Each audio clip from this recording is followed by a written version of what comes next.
पोरणारे तुला भिक्षा पाहिजे ना, इकडे इकडे इकडे. ज्ञानेश्वर महाराज त्या कर्मठ माणसाच्या घराकडे गेले. त्या कर्मठ माणसाने झोलीत पीठ म्हणून मातीच टाकली. ज्ञानेश्वर महाराज मान खाली घालून पुढे निघाले. थांब थांब, या भाकरी पण घेऊन जा. भाकरी म्हणून झोली चोडली. भाकरी म्हणून झोली शेणाच्या गवऱ्या टाकल्या. शेणाच्या गवऱ्या टाकल्या. आलाय मोठा भिक्षा मागायला चल. ज्ञानेश्वर महाराज मान खाली घालून पुढे निघाले. संध्याकाळ झाली. इकडे मुक्ताईने विठ्ठलाच्या मूर्तीसमोर सांजवत लावली. ही मूर्ती एवढीच तिच्या आई वडिलांची आठवण.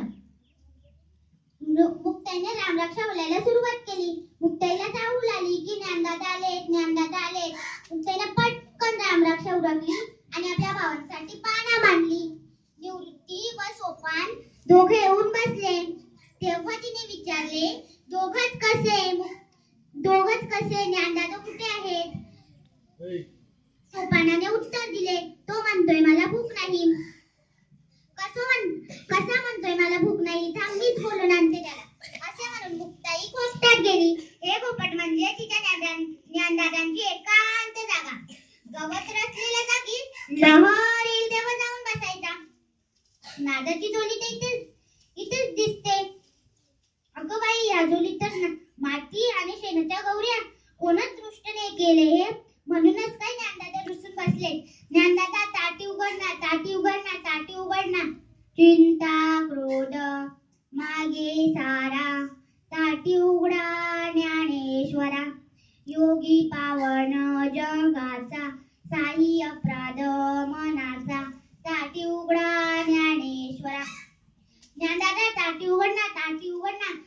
तूच म्हणतोस ना कोणी वाईट वागला तर क्षमा करावी. आज स्वतःच रागून बसलायस. ज्ञानदादा, ताटी उघड ना, ताटी उघड ना. या झोलीत तर माती टाकणाऱ्यांची बुद्धी तर भ्रष्ट असेल. म्हणून तू का कष्टी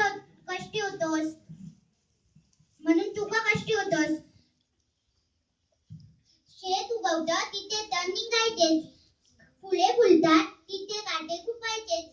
केवढा फुलतो तिथे नाग निघायचेच.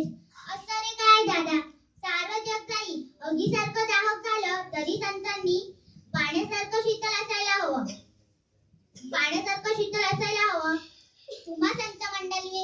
तुम्हा संत मंडळींवर तर खूप मोठी जबाबदारी आहे. तुम्ही योग्याला तारे लावता हे मी सांगायला पाहिजे काय रे ज्ञानदादा? ज्ञानदादा, ताटी उघड ना, ताटी उघड ना. ज्ञानदादाला मुक्ताईचे म्हणणे पडले. ज्ञानदादाने ताटी उघडली. धन्यवाद.